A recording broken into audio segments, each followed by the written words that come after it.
Hear me okay through the microphone? Okay, great. This is a big group. This is the biggest group I've had the opportunity to talk to since I've been doing these beginning back in early March. All right, so there's a lot of material that I want to get through.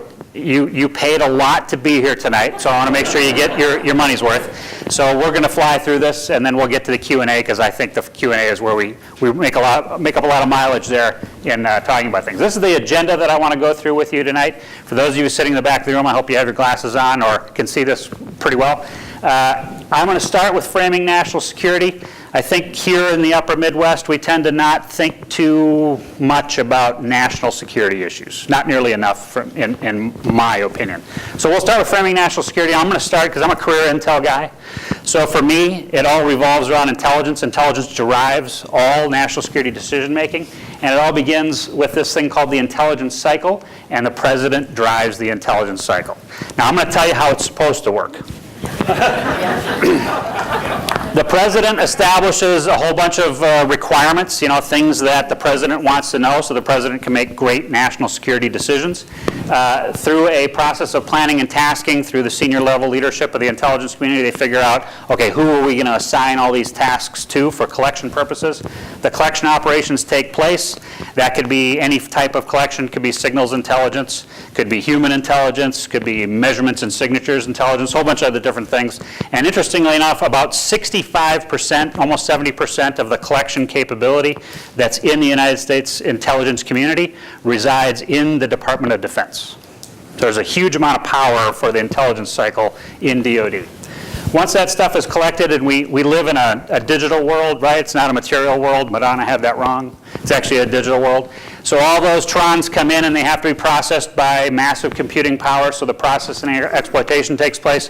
You give usable information to the analytical community, and this is where we really make up a lot of benefits for the long-term analytical work that people do, because they get this information, they can analyze it, and they produce what's called a finished intelligence product.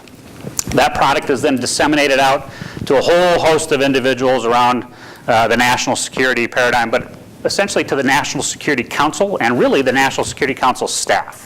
They're sort of one of the most important players in this whole process, because the National Security Council and the staff are the ones advising the president. So what's the National Security Council? Well, by statute, it's the president, vice president, a few other people. Usually you have the chairman of the JCS, director of national intelligence now. That hasn't always been. And then the national security advisor, of course. And the national security advisor is the one that sort of is the key player here, because that's the individual that's coordinating across all of the departments of the executive branch to ensure that we're pursuing proper national security objectives. So these individuals develop through a process, an interagency process, what are called the national security policies of the United States of America, what it is we're going to stand for, what we're going to pursue out there in the world. And if you have a policy, the policy defines objectives, and to achieve those objectives, you have to have a national security strategy, right? So we do this by statute. This is required from the Congress that the president produces a national security strategy. And obviously it's the National Security Council that comes together. It's the National Security Advisor that coordinates amongst all these different departments to produce the national security strategy. And because we're here tonight talking about military, it's DoD, Secretary of Defense, that produces the National Defense Strategy. Now the National Security Strategy, that's unclassified. You can look that up right now if you want on the internet and read it. Go to whitehouse.gov and you can find it. The National Defense Strategy, there's usually a sort of an overview document that's put out for general consumption, but most of the meat and potatoes of that is kept in the classified world. And then from a national security perspective, there are a whole bunch of other presidential directives and whatnot that exist out there that guide the executive branch to follow, pursuit of these objectives that we have. So by statute, these are the things that the national security strategy are supposed to do for America. Guides the president in creating the national security strategy so that these questions get answered. And if you really want to go look at it, you can go look at Goldwater-Nichols Act of '86, because that's the law that mandated the creation of the national security strategy. All right, so tools of national power. We'll jump into this. These are commonly considered by national security professionals the four main tools of national power, right? And obviously diplomatic power, that would be in our country, the Department of State. They have the lead for all diplomacy, as they should. DoD has the lead on military engagement. around the world. Economic power, it's a bunch of the other cabinet departments, including, interestingly enough, and a lot of people don't think about this, Homeland Security, because they are the ones who control the borders. And anything that's going to come and go across the borders from a trade perspective, they have to be involved in that. So there's economic power there. And then the power of information. All the different departments are able to share information around the world with partners, friends, even with people we might be opposed to if it's the right thing to do. So when I teach at Carleton and Metro State, I try to explain to my students that to think of national security policy as the table, right? And all of the tools of national power, if they're used well, give a nice strong balance to that table. So it can support a lot of things for America, right?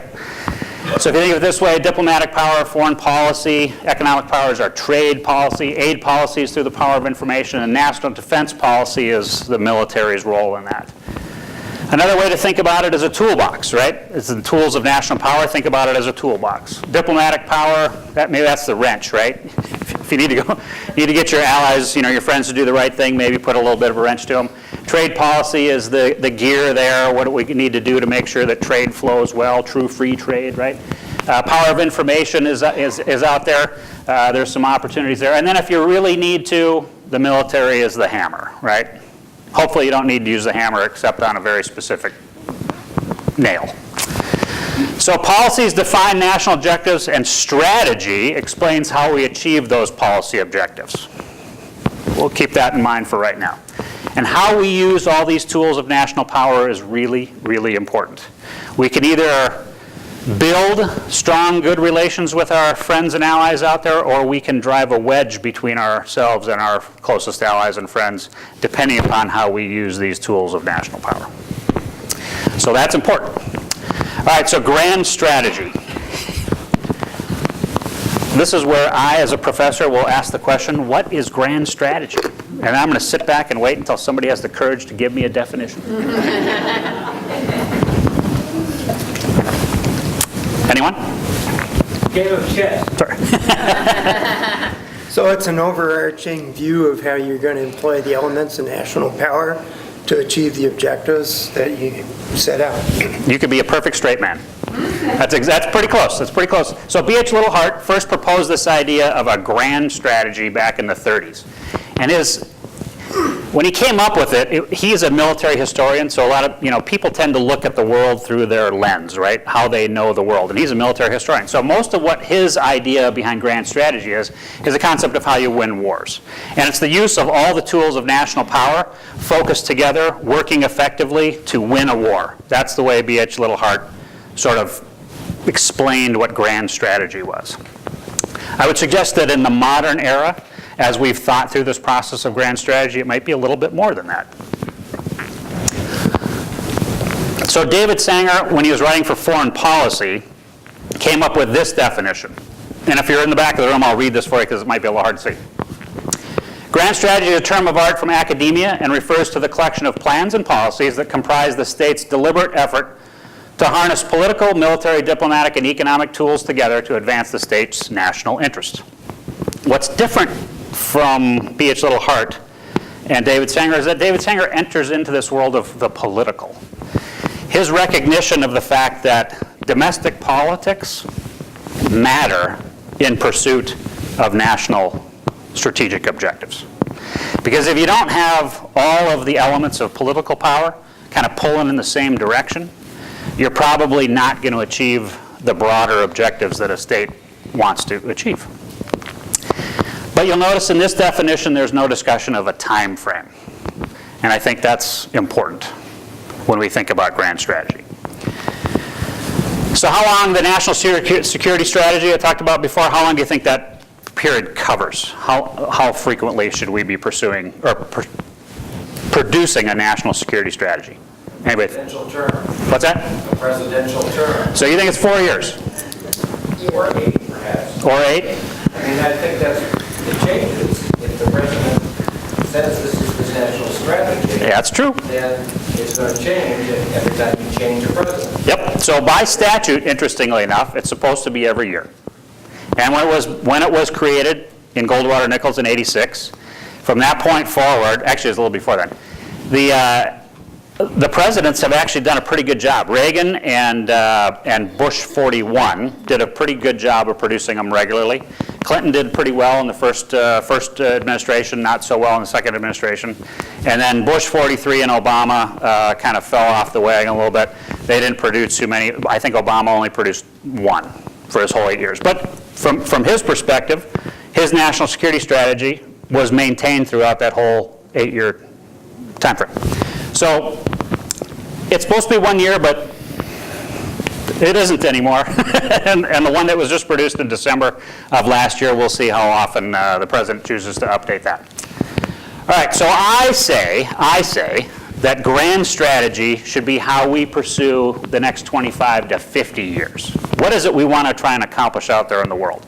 And this book here, The New Grand Strategy, I'll pass this around. Just please, I'm going to pass these around. Please make sure they make it back up to my table at the end of the... This book was written, 3 different authors. Mark Mickleby, one of the authors, is actually from Wyzetta. And he was the captain of the Navy hockey team when I was a freshman. So we played together. He retired as a Marine Corps fighter pilot, colonel. But this book came into being. He was working for the chairman of the Joint Chiefs of Staff, Admiral Mike Mullen.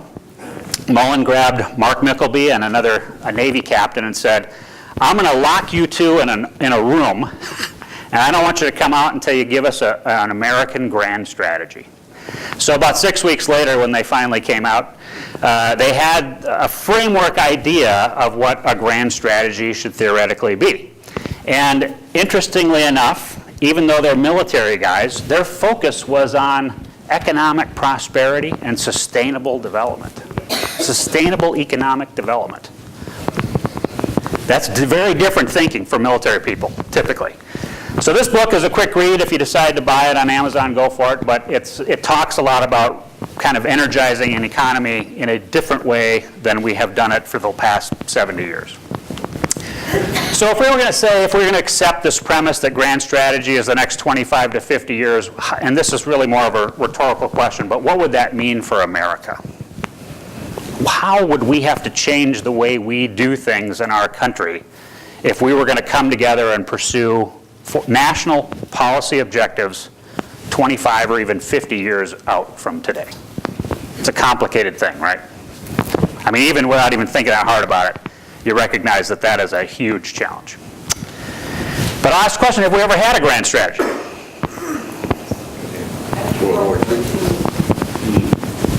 So that's a strategy to win a war. And interestingly enough, World War II. After World War II. Okay, so you're stealing my thunder. I'm going to start with Woodrow Wilson's 14 points. A lot of times when I make that question, when I ask the question, people immediately think of Woodrow Wilson and the 14 points. And I would say that's pretty close. That's pretty close. If you look at the 14 points, the first 5 and the 14th one are really the ones that sort of speak to a long-term view of what it is we should try and accomplish out there in the world. The rest of them, the 6 through 13, are really about how do we stop World War I, right? The slaughter, the mechanized slaughter of people in the trenches and other places around the world. But these things here are really more principles. It's ideas that we would stand for as a country. And in fact, a lot of these ideas are things that we have stood for the last 100 years. So those are principles upon which America operates around the world, in theory. Cold War containment. So after World War II, I would say that that's probably the closer thing that we've ever had to a true grand strategy where we as a nation came together, regardless of who was in the White House or who controlled Congress. There was bipartisan agreement that we were going to stop the spread of communism, and really specifically Soviet communism. That was the greater worry, right? Where are the Russians, where are the Soviets pushing around the world, and we were going to contain them. So that would be a time where we came together as a people. We sacrificed a lot to make sure that we contain the spread of communism, a grand strategy. Again, and that was not a time frame committed to it. It was sort of an indefinite commitment to the containment strategy. What's been our strategy since the end of the Cold War? Out of Annapolis in May of 1990. Warsaw Pact kind of fell apart in '89, and Russia had their sort of their counter-revolution, I guess you could say, in '91. So I was right there in the start of my military career at the end of the Cold War. And as I reflected on my career as I got older before I retired, I started to realize that as a tool, a military tool, I was being sent around the world, careening around, responding to crisis after crisis after crisis without any real thought to why are we doing these things? What are we trying to accomplish? So that's a challenge, right? It's a challenge. How many years ahead are China and Russia currently planning? I don't know if we know that. 50? But it seems like they have a pretty good handle on what they're trying to do out there. And I would say right now, I steal a little bit of Tom Hansen's thunder because he talked about this back in January. But China has been using 5-year plans from the time of Mao. They're in their 13th 5-year plan right now. That tells me that they have a very well thought out set of objectives that they're trying to accomplish, and what it might be is, where are they now and what might be a 100-year plan. Where each of these 5-year plans gets them a little closer to their long-term objectives. Something to think about. They have a plan and they are executing it very, very well, most likely. So a little bit of a refresher, right? Diplomatic power, economic power, military power, power of information. We're here today. At some point in the future, we want to achieve certain objectives. This is the theory behind grand strategy. And if you add in David Sanger's idea of political power, these are the things you want to harness together to get us to these objectives. Now, I am not naive. I know that you're never going to see these things accomplished in a straight line, right? Just because you want it doesn't mean you're going to get it, because all the other countries around the world have a say. And this is probably the biggest challenge we have right here, is the domestic power, political power factor, right? Especially in our current time, unfortunately. So the path to the future might be more like this.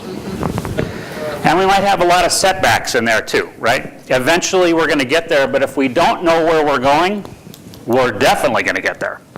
So my statement to you is that if we don't have some sort of a long-term strategy for what it is we're trying to accomplish in the world, then we're definitely going to get there, right? And we're going to expend resources, perhaps needlessly, because we're not thinking through the process. All right, so realities of today, right? And if you think about harnessing those tools of national power, and I will say that John Lewis Gaddis is another author. This book just came out a couple of months ago. It's a great book. He talks about this idea of grand ideas and schemes married to the ability to see short-term opportunities. So when we harness those tools of national power and we follow those principles, theoretically, we can get to our vision of the future, what it is we're trying to accomplish out there around the world as a nation. So we consider those objectives inside a framework of time, in other words, 25 to 50 years. How far out do we want to plan? Do we think we can achieve? Space and scale. Scale, how big do we want to go? How broad do we want this strategy to be? So a final thought on grand strategy. How many people here play chess? A few people? You're a grandmaster, aren't you? Pretty good?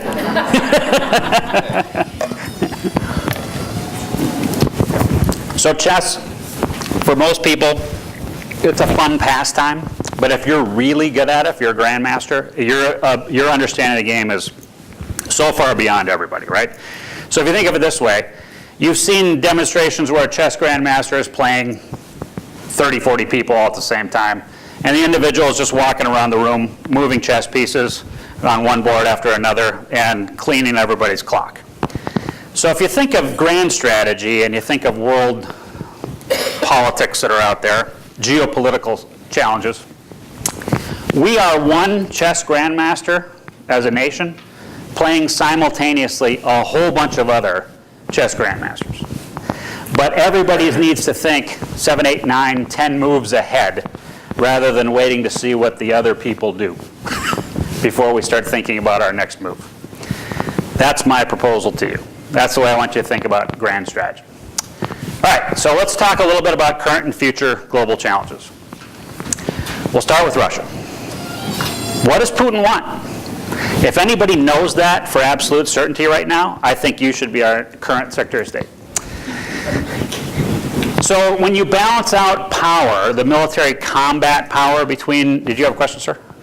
Well, I was going to give you an answer.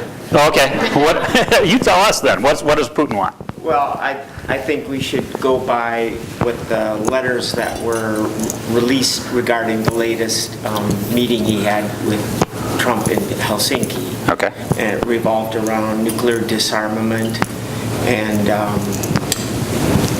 peace. Okay, and maybe that's true. On the surface, that might very well be true, what Putin wants. But let's take a quick look at it.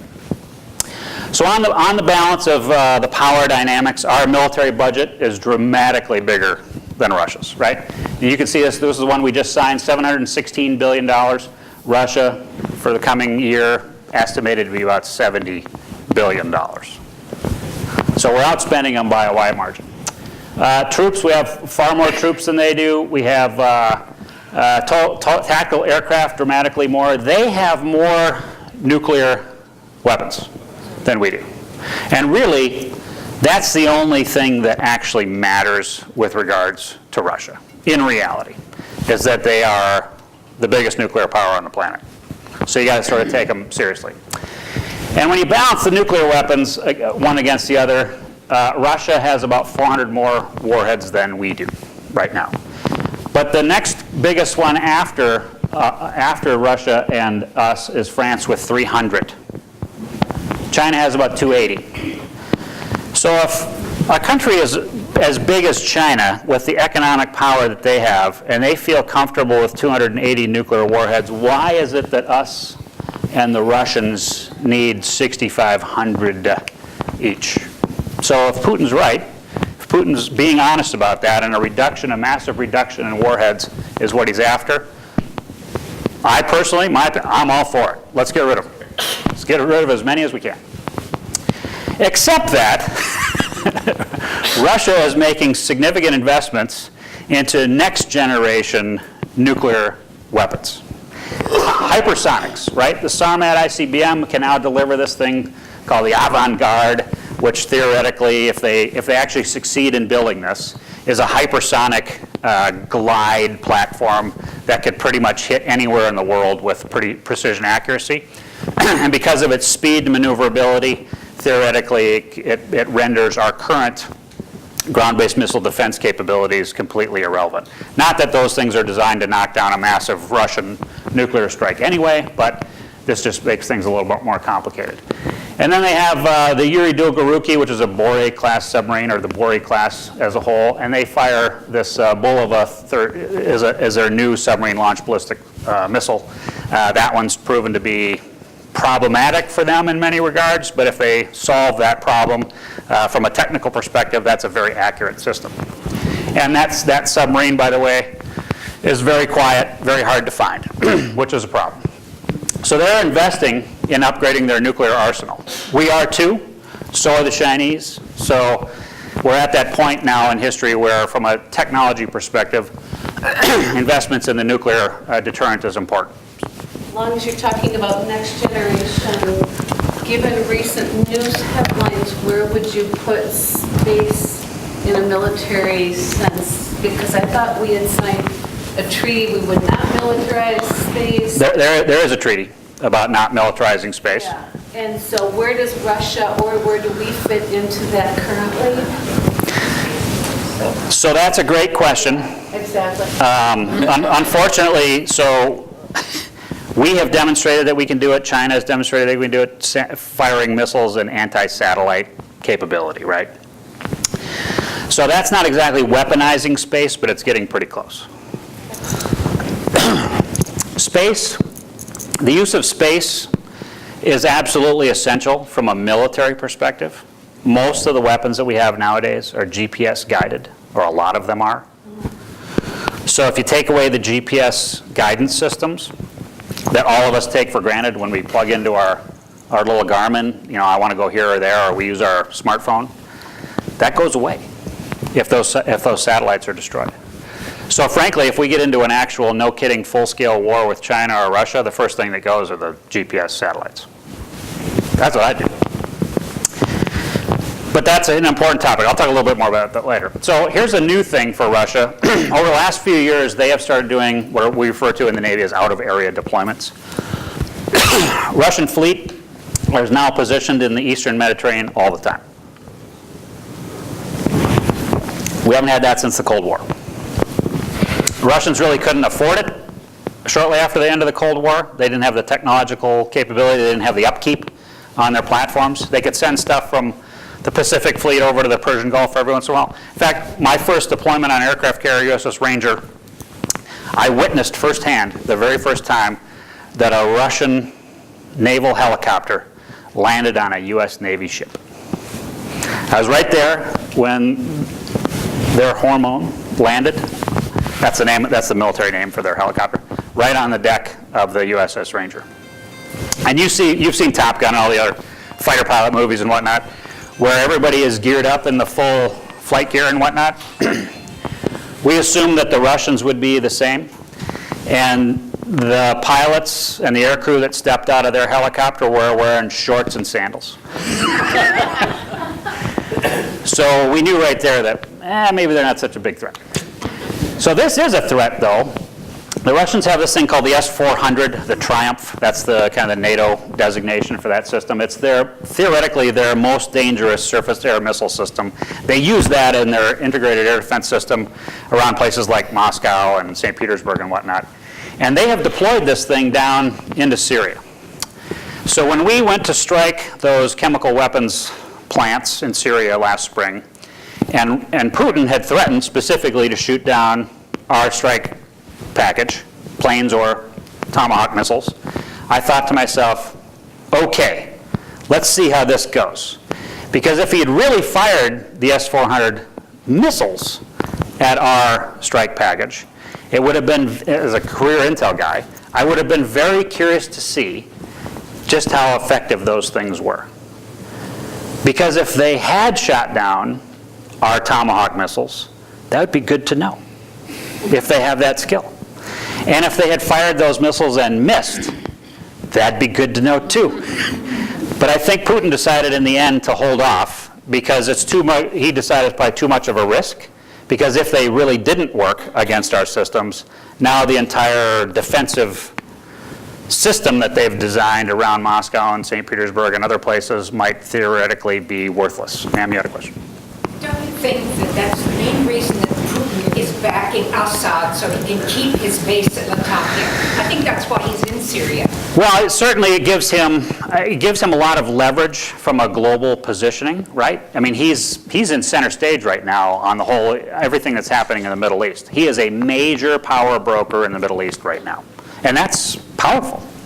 So having those systems down there, because he's got a client in Syria and another client in Iran, gives him a lot of leverage in this region. So that's just one of many things he might want, right? All right, so some other things. We know that climate change is real and it is happening. In fact, the Navy's been looking at that since I was a very junior officer, recognition of what's going to change. And we've been thinking a long time about how do we operate in an Arctic environment where you're going to have icebergs flowing around all over the place, but you still have to operate ships and submarines up there all the time.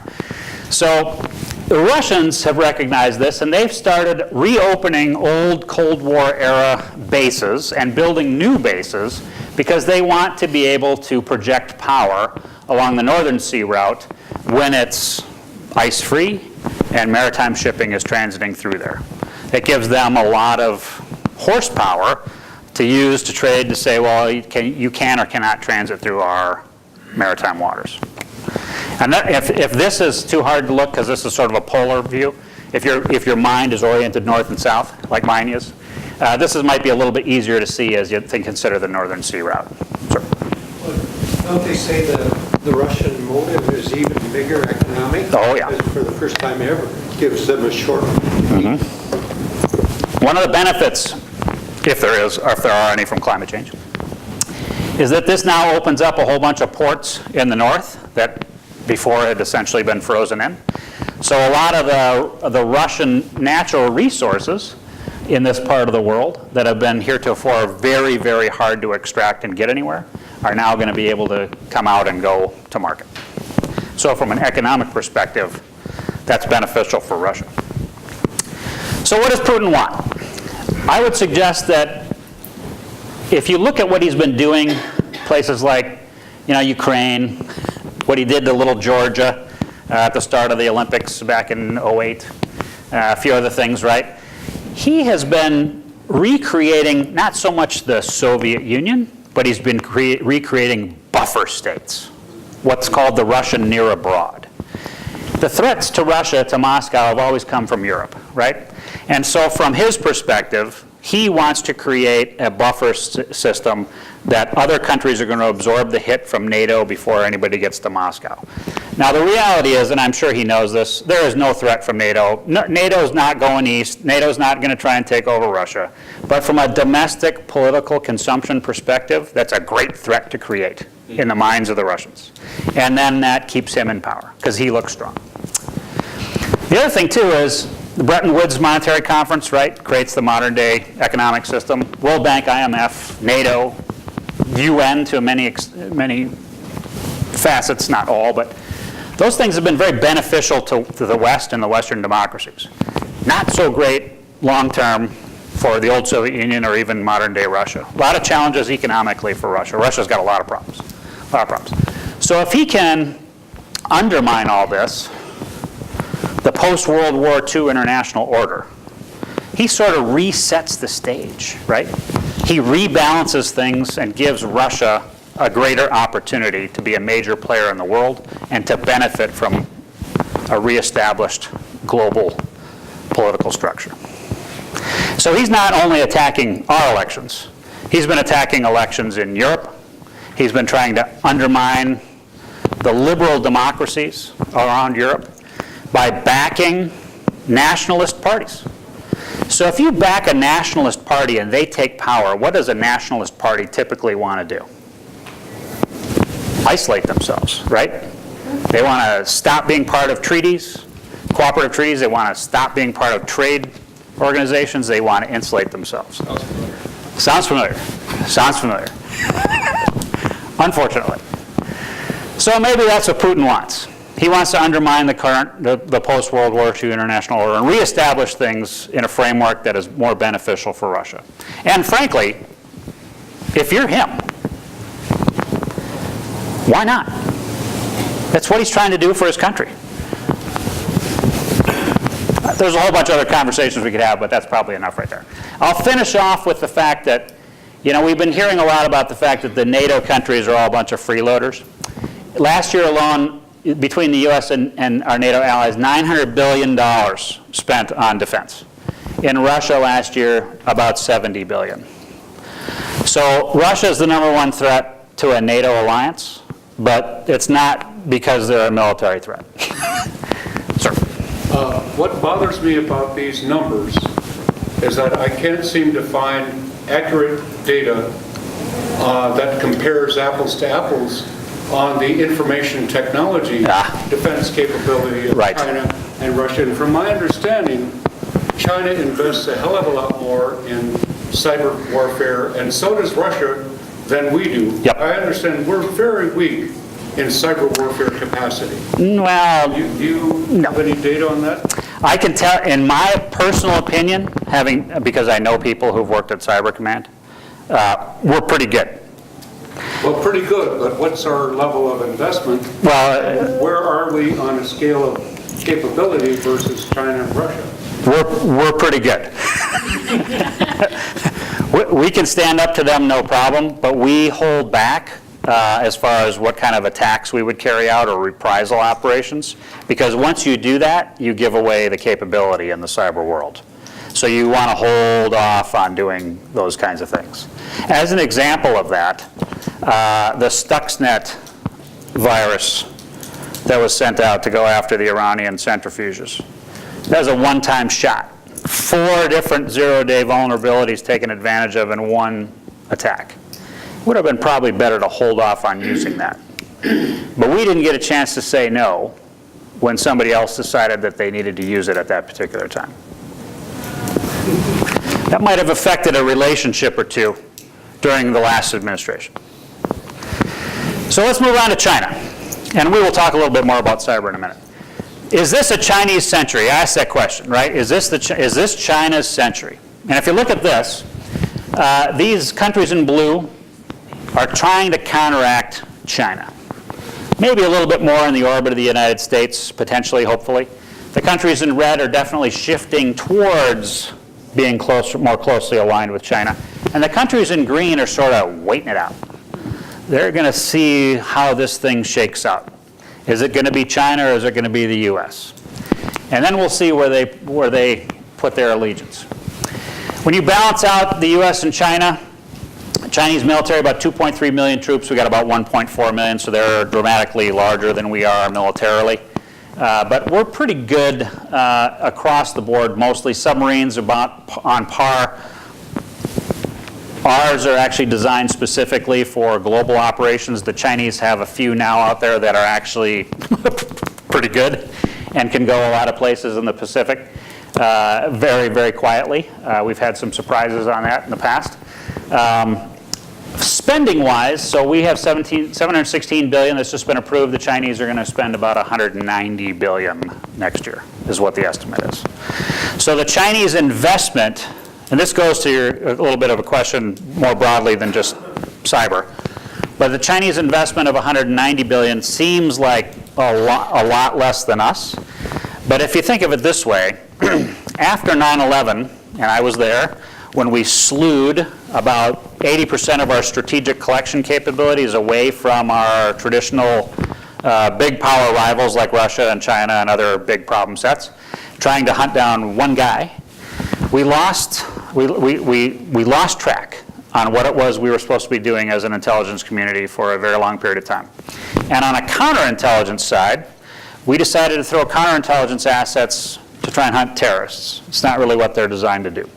So we stopped watching a lot of the espionage operations that other countries were doing. And China ran wild. They ran wild. Primarily in industrial espionage, which they're still doing today and doing very, very well, but also on the national security side. And so they were able to steal technologies, knowledge of how to construct things, very high-end capabilities, and reverse engineer platforms. They have a 5th-generation fighter out there right now that essentially is almost a rival to the F-35, which is our brand new jet that's barely into its initial operational capability, because they stole those plans and reverse engineered it. How does that stack up with the Raptor? Well, F-35 is newer than the Raptor. Some of the technologies Raptor was designed to be cruise at supersonic speed and be stealthy. The F-35 is like that too. But the F-35's weapons engagement capabilities are even better than the F-22. If I were going to choose between one of those two fighter aircraft, I would want to fly the F-35 in a heartbeat. But their investment now is smart because they are only investing in top-of-the-line stuff. They vaulted ahead about 20 years in development capabilities because they stole that technology. And that's why spies are good, right? Spies are good. So I have a question for you. Yep. On that chart you just had up there? Yep. So you're comparing, basically conventional forces as they were thought about maybe during the Cold War. Yep. But, in the modern That's a great question. I know. threat environment, we're in an asymmetric Right. kind of warfare thing. Yep. And why does the U.S. government, specifically DOD, want to spend all their money on, the conventional forces versus, like this guy's saying, cyber? I agree. And other capabilities that would match the asymmetric threat environment. Yep. So I'll cover this a little bit more later. But on this point, I love this quote. There are 2 ways to take on the U.S. military: asymmetrically and stupidly. So China has a large military, probably not for outward deployment. They have a large military because they have 1.3 billion people. And a lot of places, especially in Western China, there's some serious upheaval going on out there right now. Not so great. I'm sure, how many people have heard of the Uyghurs? Okay, so you guys are way better informed than your average citizens. That whole situation is terrible. But the traditional view of conventional force structure is really about long-term, large-scale conventional wars, right? And what we're most likely to see in the future in attacking the United States is asymmetric, for sure, no question. But we still buy this stuff for a lot of different reasons, and we can talk a little bit more about that in the Q&A. Well, politics, the fact that, you know, major weapon systems are built in all 50 states, you know, those kinds of things. So, all right. So continuing on to China, how many people remember well, you wouldn't remember the Silk Road, but you've read about the Silk Road in history books, right? Well, China has the Belt and Road Initiative. It used to be called One Belt, One Road. Now it's just Belt and Road Initiative. The idea is you're connecting Beijing and much of the coast of China all the way across Central Asia into Europe in one big economic opportunity belt, right? The belt. And then the road is actually the maritime side of this. So interestingly enough, China has been investing in this Belt and Road Initiative for a while. They loaned $1 billion or so to Sri Lanka to build this port at Hambantota. And amazingly enough, the Sri Lankan government defaulted on the loan. So China now essentially owns that port. They have a strong foothold in the Indian Ocean, which is not really, you know, India's interest there, right? They're a little annoyed by that. And the other thing they've got going on, they've loaned Pakistan at Gwadar Port a bunch of money to rebuild that port, to build it up. And it looks like Pakistan might default on the loans for that one too. So China might have another opportunity to have another port there as well. So this is all, you know, potentially part of this longer-term Belt and Road Initiative. If you think of it this way, all the things that China wants to do by building this Belt and Road Initiative and all the investment they're making in places around the world, Africa, the Caribbean.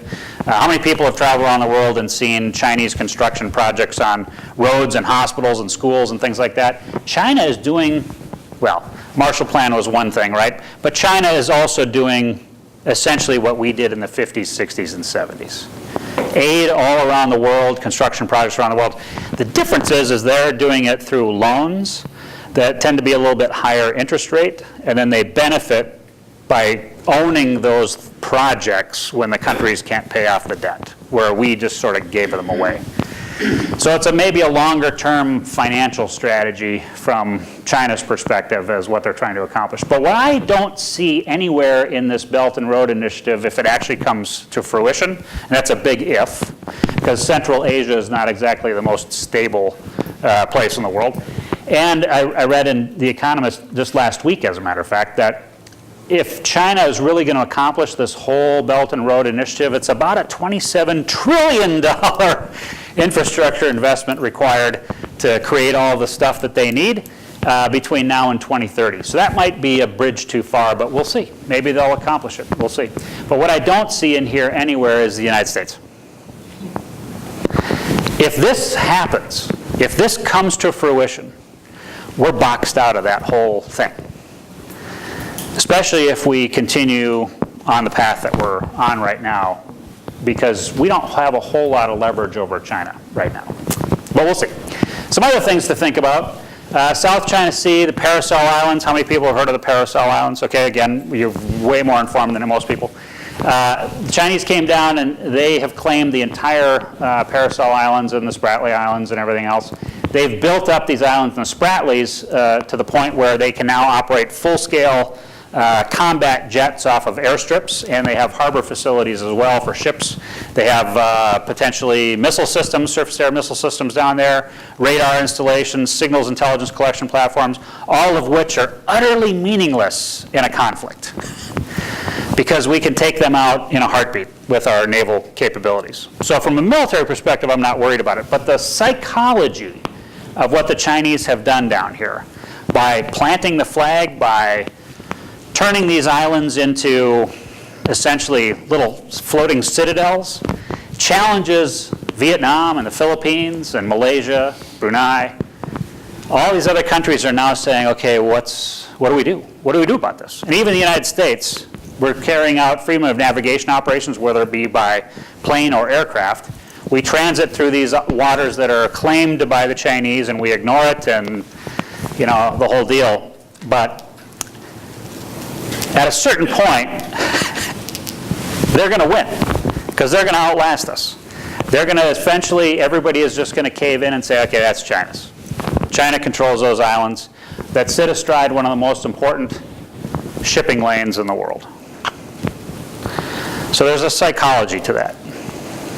So that's something, for me, that's of concern. And then there's back to the climate change thing, from Dalian Port, right, through the traditional route, Suez Canal, and up to Rotterdam, is a 48-day transit. When the Northern Passage opens up, that's a 35-day transit. 2 weeks.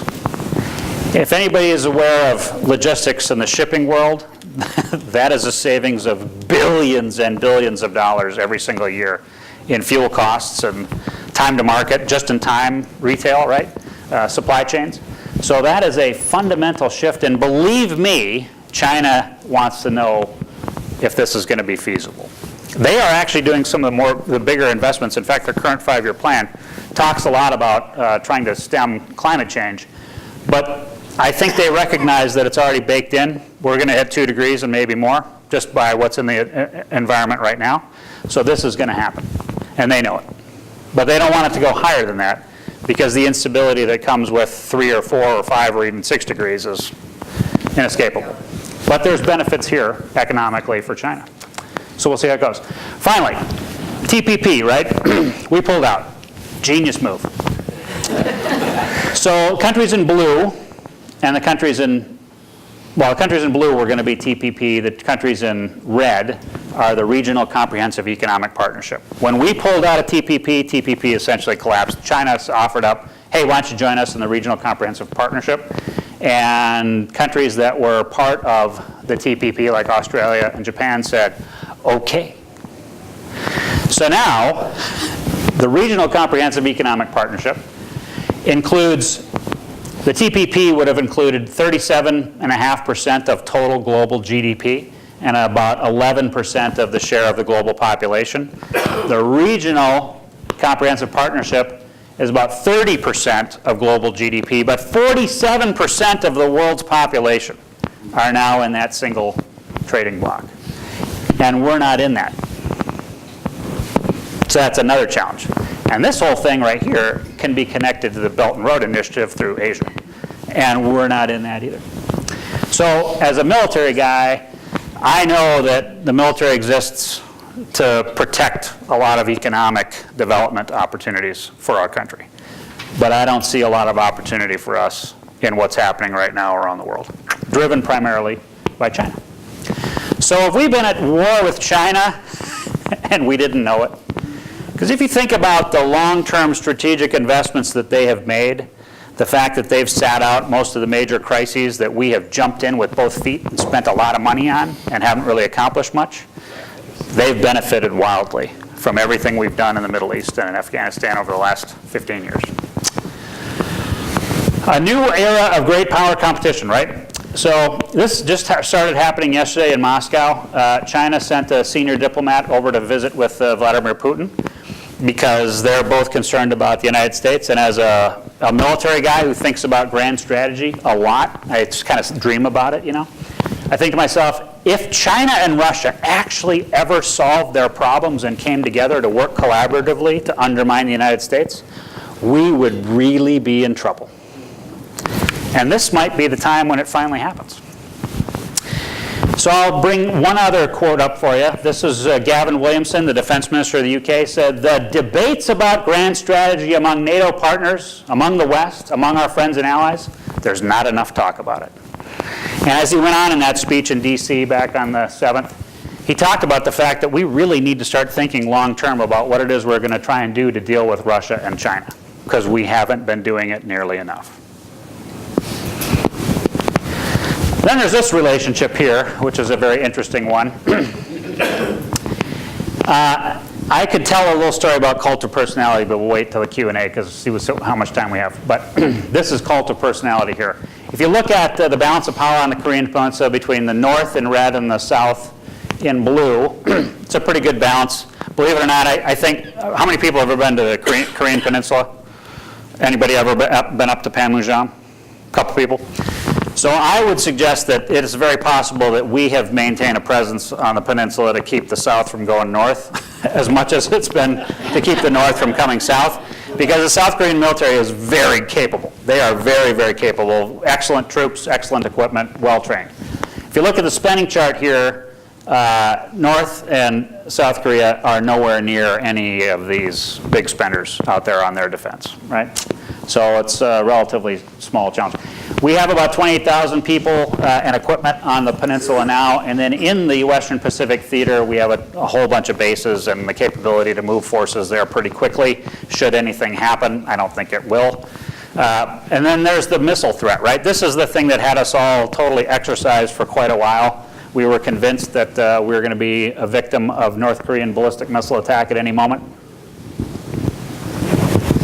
Or at least some people might have been thinking that. The reality is the last missile, the big missile that they tested, can't actually reach anywhere in the United States. And they did test a thermonuclear device, a hydrogen bomb, right? But we haven't seen them marry a nuclear warhead atop a ICBM, launch it, send it into space, do the re-entry that's needed, and bring that weapon down to where it will fuse and detonate, either an air burst or a ground burst. And until they demonstrate that they can do that whole thing, that whole cycle, I'm not too worried. Because that is a really, really complicated thing to do, especially to hit the target that you're going after, the very specific target you're going after. Now, obviously, you know, nuclear weapons and horseshoes and whatnot, close counts. But the trajectory for a North Korean missile to hit most anywhere in the United States crosses Alaska. We have all kinds of sensors up there that will immediately detect the launch. And we have a ground-based missile defense interceptors that are designed to hit those things as they're coming across in mid-course. If we could get them in the boost phase, that's the easiest place to do it. But we have missiles that can hit them in mid-course. We don't have anything that sits here in the US that's going to hit in the terminal phase where it's coming down. So the ground-based missile defense interceptors at Fort Greely, Alaska, right now they have about a, let's call it a 50% hit ratio. We have about 48 interceptors that will be in there by 2020. I think there's 31 or 32 there now. So they have, we think, about somewhere between 10 and 20 warheads. If they have 20 and they launched, we theoretically would take down most of them. But I don't think he's ready to, you know, submit his letter of resignation as the leader of North Korea. So he's not going to attack us anytime soon. And besides, after the meeting in, what was it, Singapore, North Korea is no longer a threat, right? Right. So, all right, so we'll move on to a couple other things. Middle East. I put this chart up when I talked to my students about it. This is the ethnic breakdown in areas of the Middle East. Turks, Kurds, Arabs, Persians, and whatnot. It's a very convoluted area, a lot of different ethnic groups all grouped together. And then if you throw on top of that, the lighter colored areas are the Sunnis, and the darker green area are the Shiites, right? The two major component parts of Islam. And if you bring it all together here, there's sort of this challenge for power, both from a regional geopolitical perspective and also the sort of hundreds of years that have been going on between Sunnis and Shiites in solving these challenges religiously. And it goes back to the Sykes-Picot Treaty, 100 years ago, right? They signed a treaty that broke up the Middle East here into areas of control and influence, French and British primarily. And when they created these borders, after defining who was going to control or influence certain regions, they paid absolutely no attention in any way to the ethnic or religious breakdown that was in those regions. They just said, these look like pretty good borders, let's make these the borders. And we're still suffering today from that short-sighted decision-making by the French and the British at the end of World War II. And the other thing to think about is we decided to invade Iraq, and then we've been in this fight against the Islamic State in both Iraq and Syria for a while.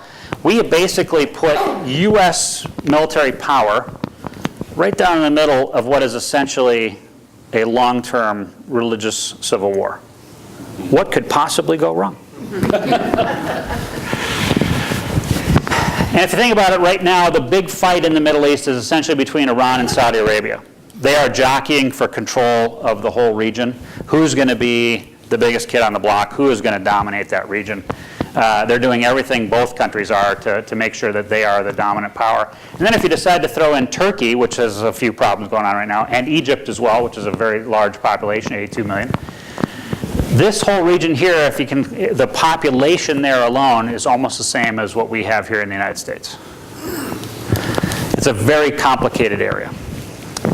And we keep going back there and back there and back there to deal with the challenges of that region. Is it really our long-term interest to do that or not?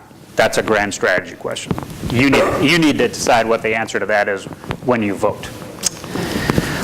We haven't really discussed Salafist jihadism, right? We talked about that more. We haven't really talked about Venezuela, the fact that that's almost a failed state, probably going to collapse sometime soon. Haven't really talked about the fact that in Africa, they actually, almost all the countries on the continent agreed we should create a free trade zone.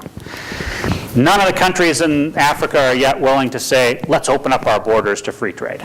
They are not willing to do what the Europeans did with a Schengen system, so until that happens, the opportunity that is an African free trade zone is not going to happen. But if that ever does happen, that's a huge, huge trading bloc. This region, right? Well, Turkey specifically, right? There's a lot of things going on in Turkey right now. As a NATO ally, I would suggest to you that it's questionable whether or not they should retain membership in NATO as a NATO ally, considering what they have become as a government. But that is a huge challenge because where Turkey sits is one of the most critical strategic locations in the world. And it would be better to have them on our side than on somebody else's side. And unfortunately, they are moving into that orbit right now very quickly. And then there's the Balkans. There's a few people in here who are Balkans experts. I actually spent a guy who looked just like me, but had a few different names. Spent some time in Bosnia. That situation, that whole region, the Balkans, is a powder keg still waiting to go off again. And if you were Vladimir Putin, and you could cause ethnic divisions to turn into full-blown civil war again, does that take the focus from all the NATO countries away from Ukraine and put them right back into the Balkans?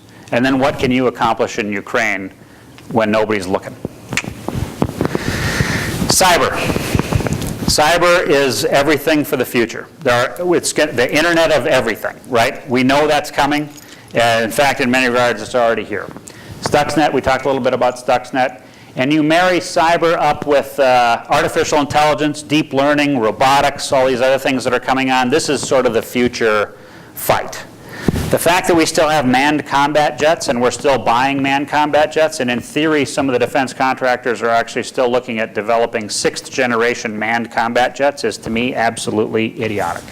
Because unmanned combat aerial vehicles are what's going to happen. In fact, we're probably going to wind up having a lot of robotic warfare platforms in the future because other countries are pursuing those things already. There are about 75 nations out there in the world today that have full-blown UAV, or unmanned aerial vehicles, drone programs. That's just aviation. They can do the same thing with underwater vessels and surface vessels and everything else. So this is going to be very interesting to see how this plays out. Young people like you are going to define that future for the world. Space, everything revolves around space. All of the communication satellites for everything we do media-wise, right? It all goes through satellites. All the GPS talked about before.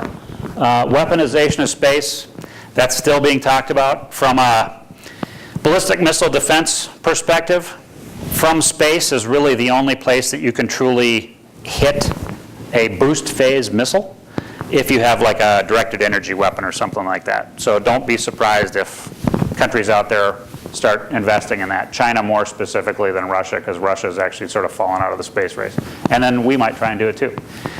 Climate change, I talked a little bit about it, but we've been looking at that from the U.S. intelligence community perspective for a long time. The recognition that in places that were already dry are getting drier. That does not bode well for the people who live there. Places that are wet are getting wetter, which means more monsoons, more flooding, more people without homes, etc. So that's not good. We have combat troops in these places and others that we are currently not allowed to know about anymore. As a career military guy, as a career intel guy, I'm kind of okay in many regards with not telling everybody where all of our troops are and what they're doing every day, because that sort of undermines operational security. But to a certain extent, well, not a very real extent, we live in a free and open society, and we have a right to know what our government is doing in our name.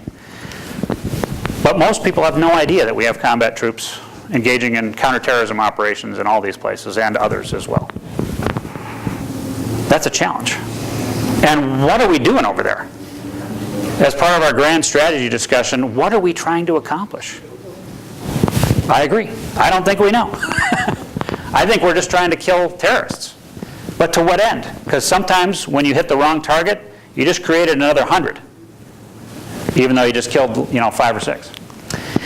I put this graphic up because I'm a Navy guy, and I like to think about shipping and the importance of shipping routes all around the world. I talked about the South China Sea. This is a hugely important shipping route, and if you look at the scale of shipping that happens through different areas, this is one of the more important areas in the world, the Western Pacific. So we need to keep those sea lanes open for shipping, and if you think back to what I talked about with Woodrow Wilson's 14 points, the second one is freedom of navigation upon the seas, outside territorial waters, alike in peace and war. And that should tell you right there how important that is in the modern world, because everything travels by ship. Right now, ocean cargo, there's a lot of, the average ships out there, the big ones, 1,300 feet long, they can carry 11,000 20-foot containers on one of those ships. That would be a train 44 miles long. Each one of those ships can carry that much cargo at a time. And they're all over the world, all the time. Everything moves by ship.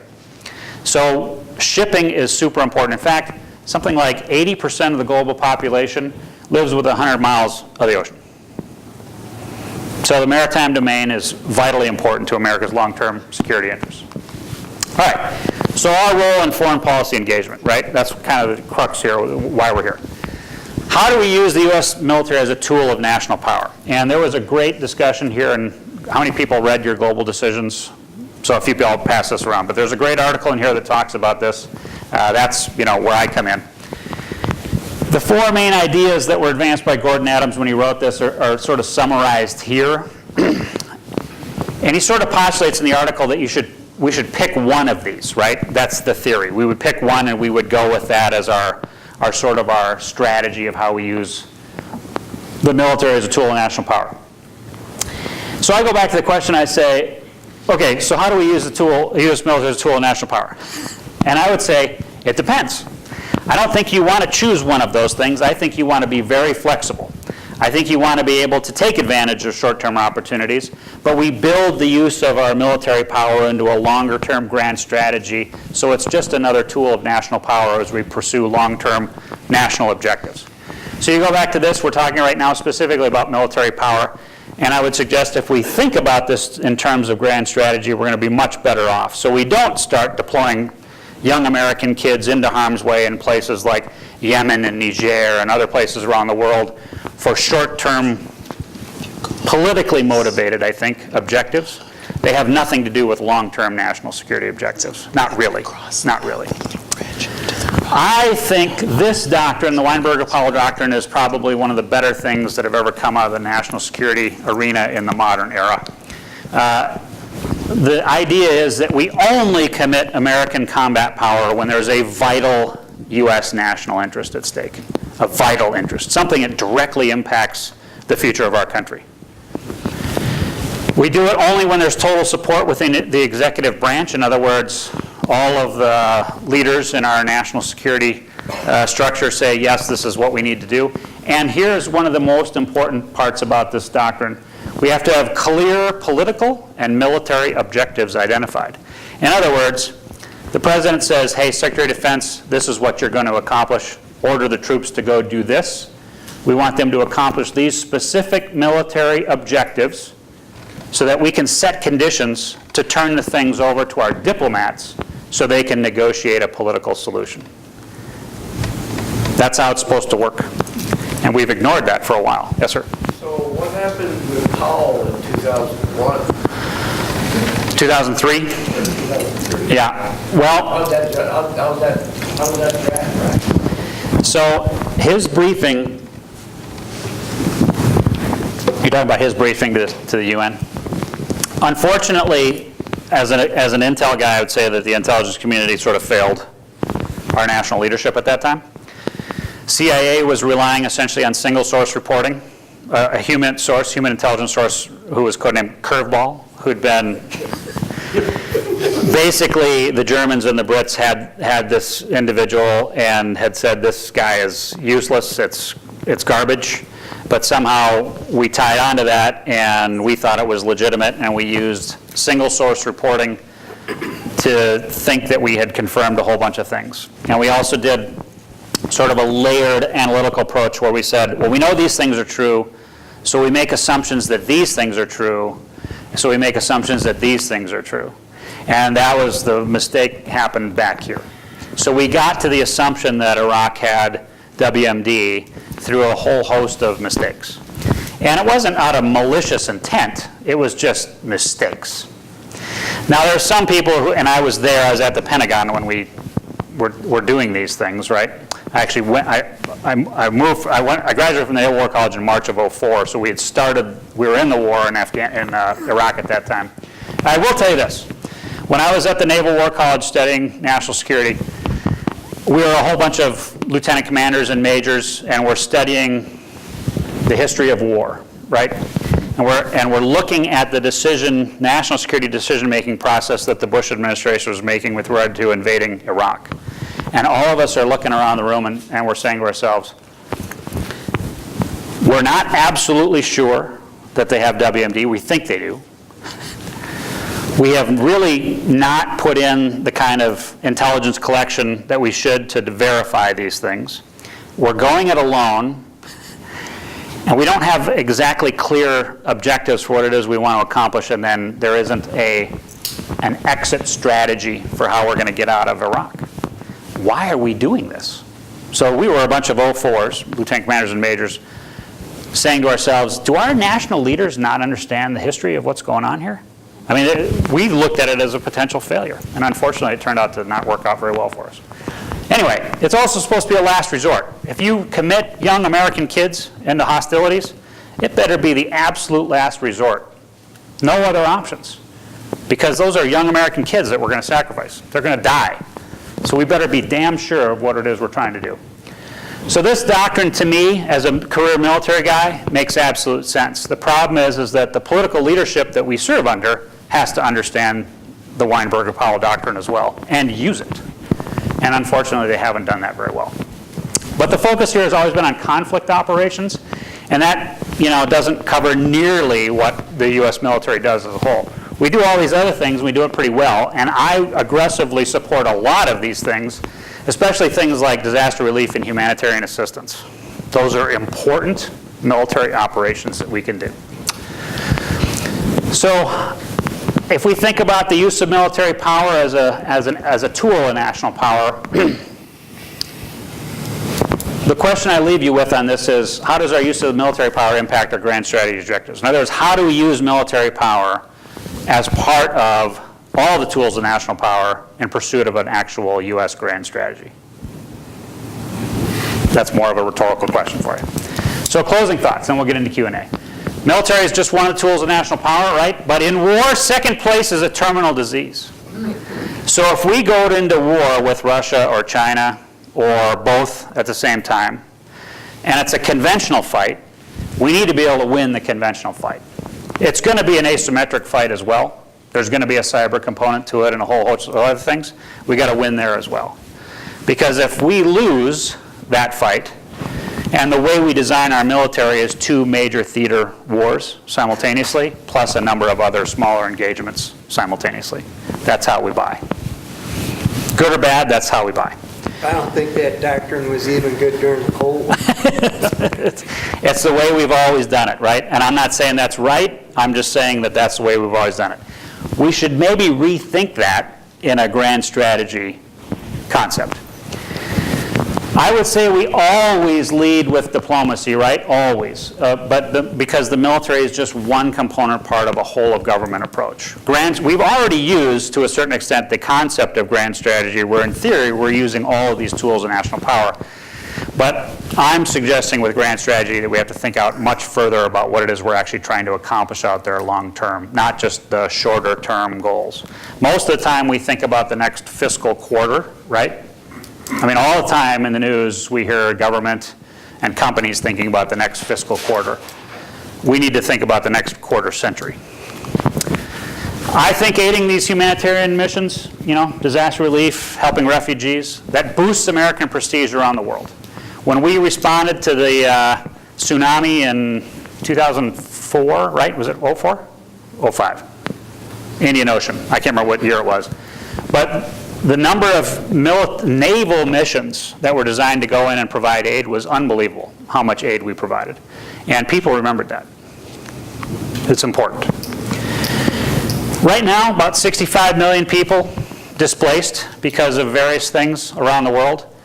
If they don't have a solution, if we don't get engaged and help figure out a way to get these people back on their feet, that's hopelessness, and hopelessness breeds anger. So we're already dealing with a Salafist jihadi challenge, a global insurgency of some violent extremists. How fast do their numbers grow, or what other problems come from 65 million people living in refugee status with no hope of opportunity for their kids? We're by far the most powerful military in the world, no question about it. China's catching up, but we're still the most powerful. But combat power doesn't always equate to victory. Is there anybody in here who served in Vietnam? A couple people. So we never really lost a single combat engagement in Vietnam. A couple, but for the most part, we won every combat engagement. But in the end, we didn't win the war. How many combat engagements have we lost in Afghanistan? Almost none. Have we won that war? Nope. Still going on. Still impossible. So these are challenges. Yep. So, current operations in Afghanistan, what lessons were learned from Vietnam and That is a great question. And unfortunately, because we keep rotating units in and out, unlike what we did in like World War II, where we put people in and said, you are here to win this fight, we keep relearning lessons over and over again.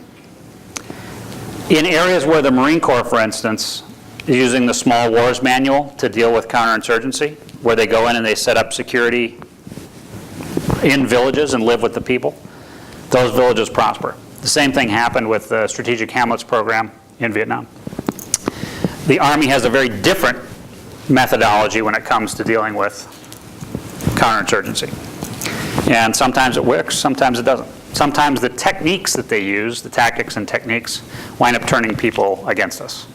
And when we carry out airstrikes that take out a wedding party, we turn a lot of people against us. So it's a huge challenge. Yes, ma'am? How does our presence in Afghanistan further our national interest? That is a great question. That's why I'm here. Can you repeat the question? Yeah, so the question was, how does our presence in Afghanistan further our national interest? So I just gave up, is this still working? Okay. So I just gave up leadership of, after a 3-year term as the president of the Naval Academy Alumni Chapter, Alumni Association chapter here in the upper Midwest, Minnesota, Iowa, North and South Dakota. Every spring we have a big thing called the Heartland Leadership Forum, and our keynote speaker this year was former Deputy Secretary of State Richard Armitage. He was actually Colin Powell's deputy. And Armitage was asked that question, what do we do about Afghanistan? And he said, we leave. Yeah. He said, we have given up too much at this point, it's time to go. But we're screwed. Well, Because our political leaders, yeah, I know, it's tough, right? all they care about is winning the next election and taking the money from the defense contract. If you're a political leadership of this country, who has the courage to simply say, we've lost 2,500 young Americans, we've had thousands more injured, but we're walking away? It was the same catch-22 situation our political leadership faced in Vietnam. But didn't Nixon say we won and walked away? Well, we could say that, right? We could say that. But we'll see. So anyway, Let me finish this up. So I say to all of you that we need an American grand strategy. We need something that unites us kind of the way containment united us in the Cold War. Something that brings us back together as a people.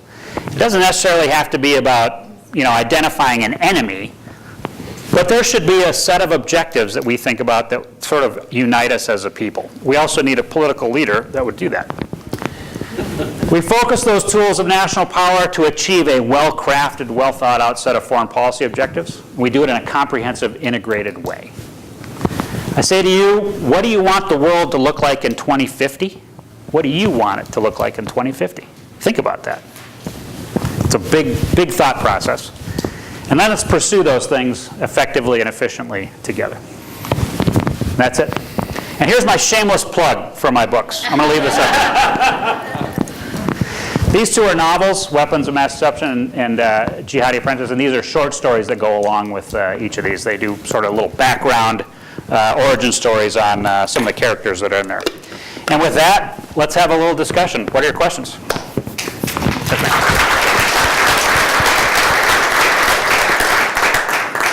Can you go back to the slide that had the people that are displaced? Oh, sorry. Yep. Yeah, so as you're talking, as I look at the Powell Doctrine, I see a lot of neat sounding concepts that seem very, very complex. So if we look at 65.6 million people that are displaced. How do you help that many people, right? Well, and how is that a vital national interest, right? Like my suspicion would be Colin Powell, at the time that he created the Powell Doctrine, would have said it's not. It isn't. Generally speaking, most of these things right up front are probably not vital U.S. national security interests.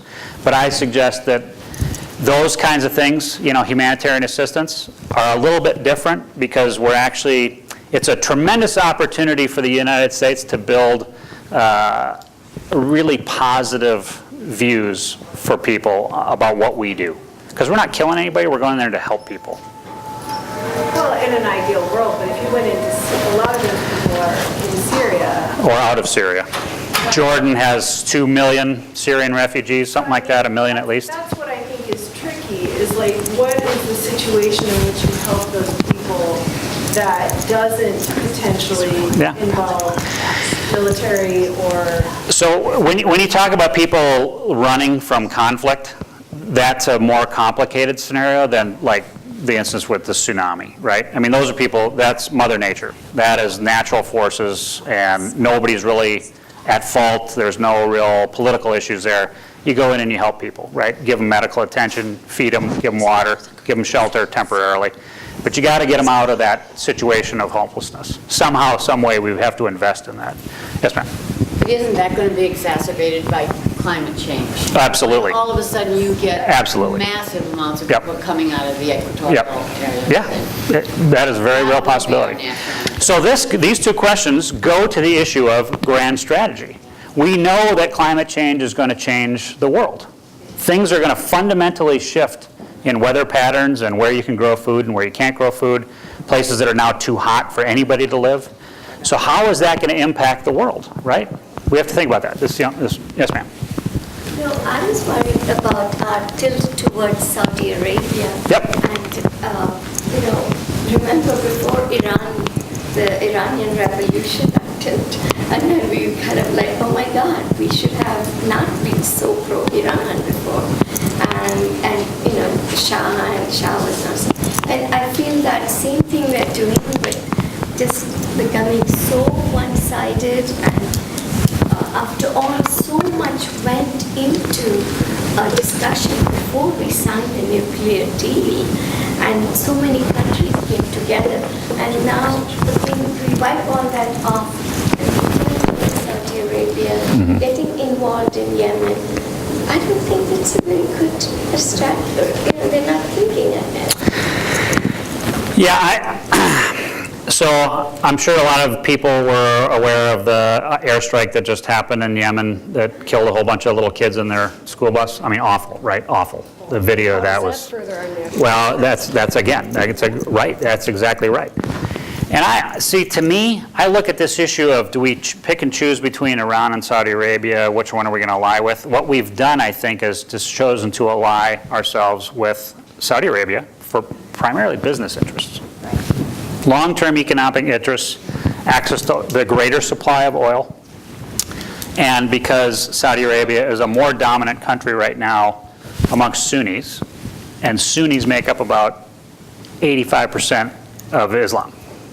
So it's a strategic choice, I think, that the government has made to choose Saudi Arabia over Iran.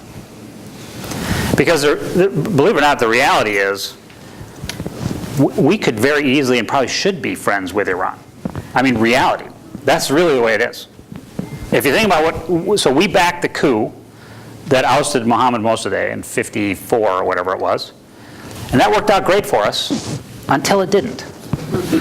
So the long-term ramifications, the grand strategy ramifications of ousting a democratically elected leader in Iran are biting us in the tail today. Because the Iranian government that exists today exists primarily as a backlash to what we put in place, the Shah of Iran. And Bolton is suggesting regime change. I know. Carry. Yep. So your theme is about grand strategy. Yeah. And what you've highlighted to me is that China has a grand strategy of economic expansion, Yeah. and they will be the suppliers and the friends that put the different brand Walmart stuff all over the world. Yep.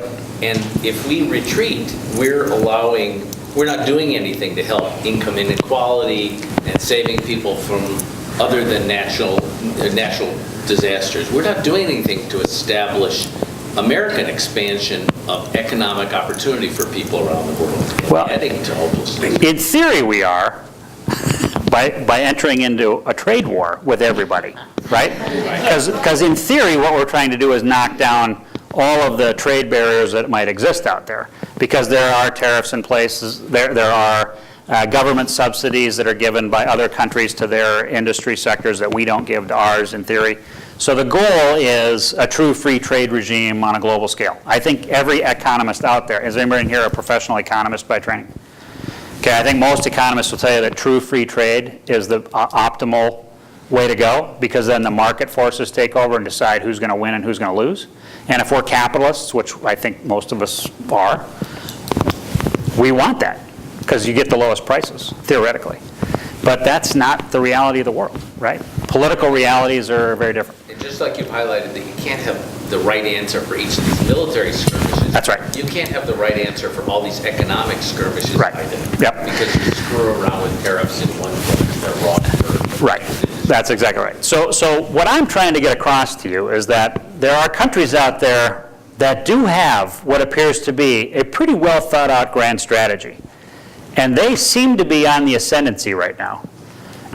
And we don't have much of a grand strategy.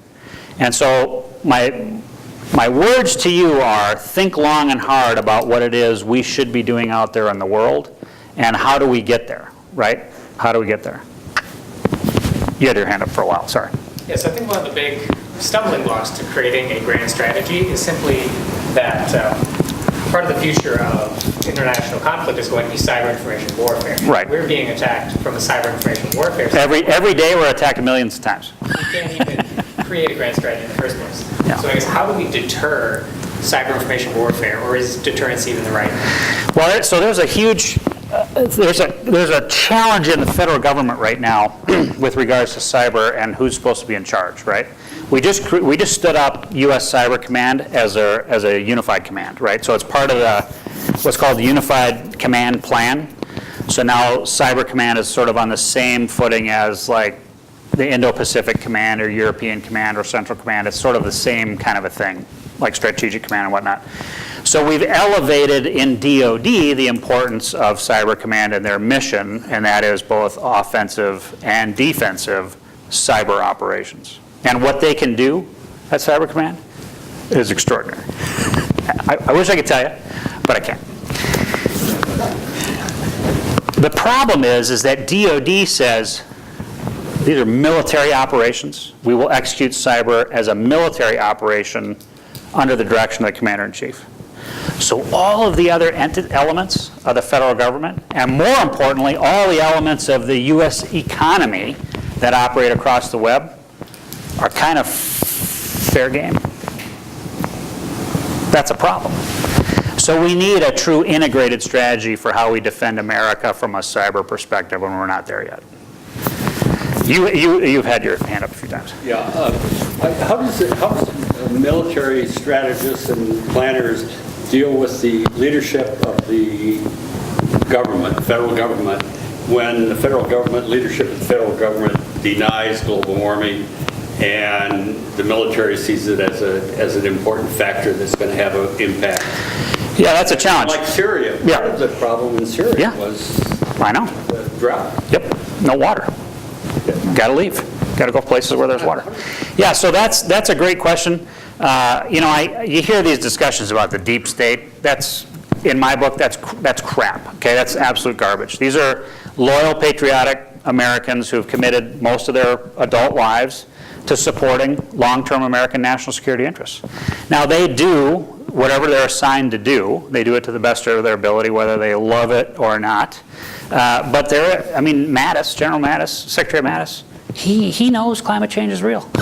He's been out there on the front lines. He's seen these things firsthand, the impacts of climate change. Now, it's not obvious to the eye. Fires in California, that's because there's been very little water for a long time. We think that's probably now linked directly to climate change, probably, most likely. But you can't prove that. That's part of the problem, right? That's the problem with the climate science. It's almost impossible to absolutely, incontrovertibly prove. So you have wiggle room as a political leader to try and get around it, unfortunately. But the military planners are taking into account the issues of climate change. We know it exists. We know what is happening out there. And we're trying to plan for issues like an Arctic Ocean that's wide open in the summer for 3, 4, or 5 months at a time. And how do you operate up there in that environment in a maritime world?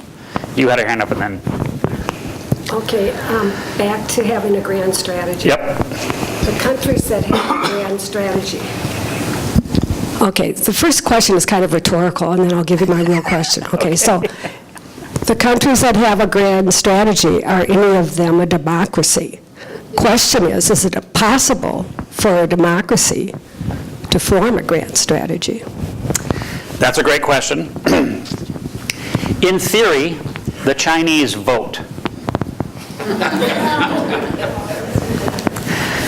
So really, the way I think about it, China is really the only country out there that I think has a true grand strategy. I don't think any other country out there has it. And the quote I had from the UK defense minister, there's a recognition amongst our closest ally in the world that we need to come up with a grand strategy amongst the NATO partners. And individually, I think the UK has been struggling with this for a while too. Is it hard to do in a democracy? Absolutely. Especially if you, I think, can't articulate a vision that brings people together rather than use politics that are divisive, right? Politics of resentment, division, derision. Those things are not helpful in a democracy when you're trying to create a vision of the future and get people to come together to pursue that vision. So, I understand your point. Sir. You had mentioned during your presentation, back in the 80s, we had two important doctrines, and both of them are named after individuals. Yep. Walter Nichols, Weinberger, Powell. Yep. Who, if anybody, do you see in the executive or legislative who are going to be our next cold water, our next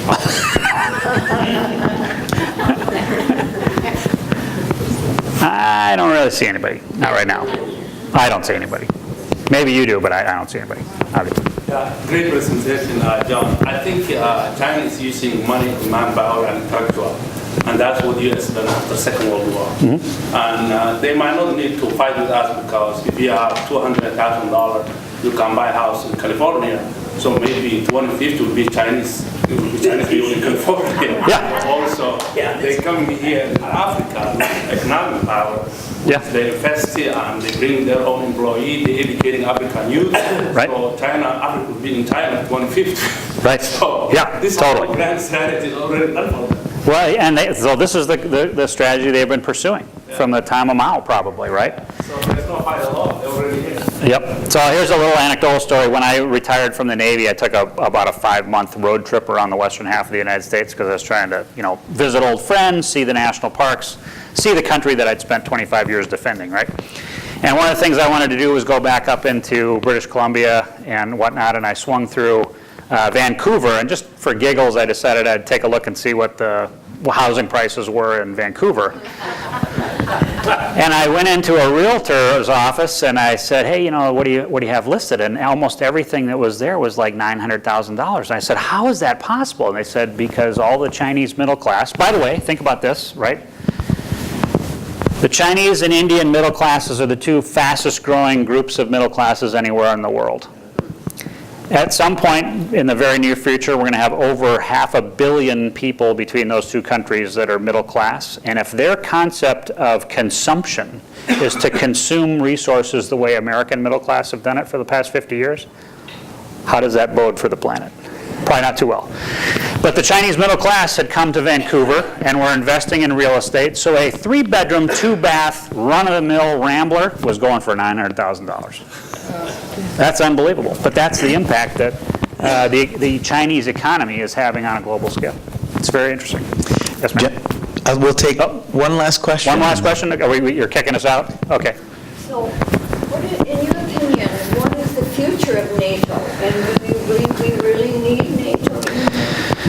I think, for me personally, anytime you can create a mutual defense treaty, whether it be NATO or maybe ASEAN turns into a mutual defense pact or something along those lines, that's a benefit, right? Because now you have a group of countries that have decided that they're going to work collaboratively towards mutual defense. And the stronger you are from a mutual defense perspective, the less likely you are to get into conflict. One of the truths that's out there is that, and this goes back to the time of the Romans, right?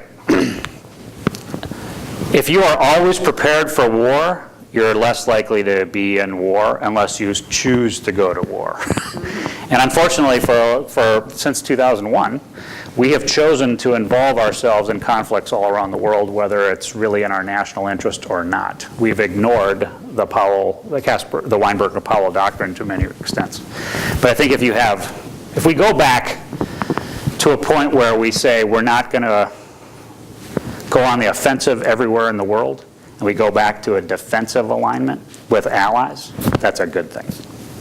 So from a NATO perspective, in fact, NATO is making great investments in cybersecurity because they've already been attacked by Russia. They know what they need to do. So, was that the last question? That was the last question. Thank you.